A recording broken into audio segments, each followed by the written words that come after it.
They still, to this day, don't believe me. Even my friends don't mention anything paranormal around me. I've become obsessed with it.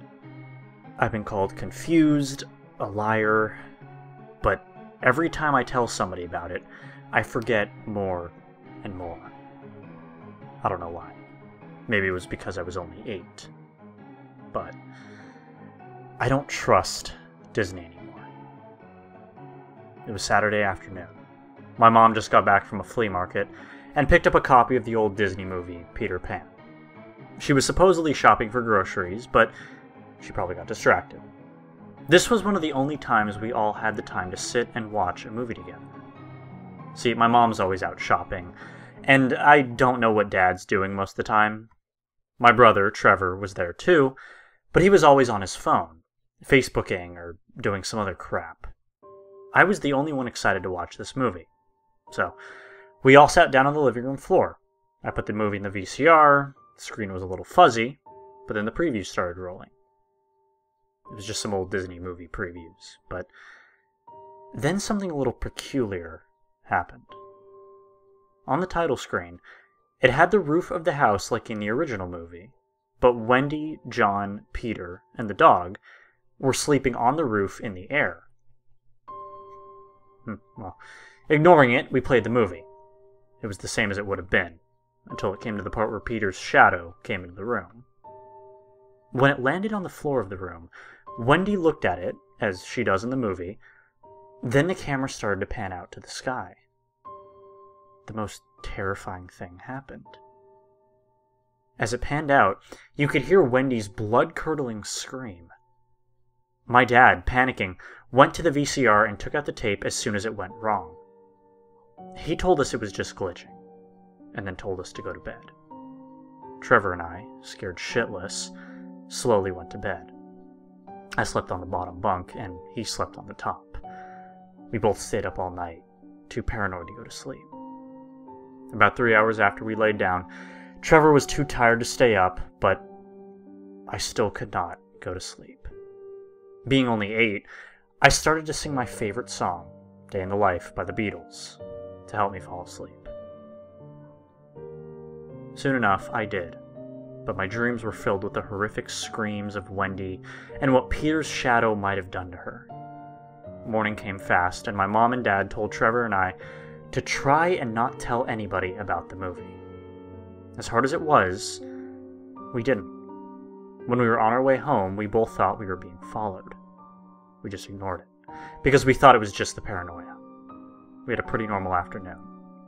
After our dinner, we both went to bed. Being not as paranoid or scared as we were yesterday, we were both able to get some sleep.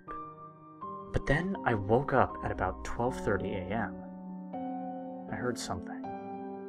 It jingled and was fairly quiet. Then the lamp on my nightstand knocked over. I was too scared to do anything about it, so I slumped in my covers and closed my eyes. After about 30 minutes, I looked up at the underside of the top bunk to see Peter Pan's shadow right there, watching me. I ran from my bed as fast as I could to my parents' bedroom, them reassuring me and telling me it was just a dream. I still refused to sleep in my room. Of course, I ended up sleeping in their room for the night. Sleeping with my parents, I always had a great night's sleep. But when I woke up, the most disturbing thing ever happened to me. I was sleeping in the middle of a desert, alone with the shadow. Terrified, I ran away from it, only to find a 75-foot drop. The shadow was hacking into my brain. Possessed, I hopped off the drop only to figure out that it was all just a dream. It felt so real, though. There is no way that this could have been a dream. That night, I slept in my room with my brother again. After going through some counseling the following day, I had never been so unafraid of anything in my whole life. I even tried waiting for the shadow to appear on the underside of the bed so I can confront it, but I got too tired and fell asleep. Waking up in the middle of the night, for the same reason I did the night before, I looked to see the shadow watching me. I then reached out to where the knife of the shadow could be. I got a migraine and stopped. I looked at the head of the shadow and stared. Then, becoming conscious, I crawled into a ball under my covers. I started singing A Day in the Life to calm me and forget everything that had to do with the nightmare. Then I noticed I wasn't the one singing it. Trevor started screaming, and I ran out of my bunk and turned on the light. Trevor crying, I looked at the underside of the top bunk to see a red piece of paper crumpled up in a ball. I opened it.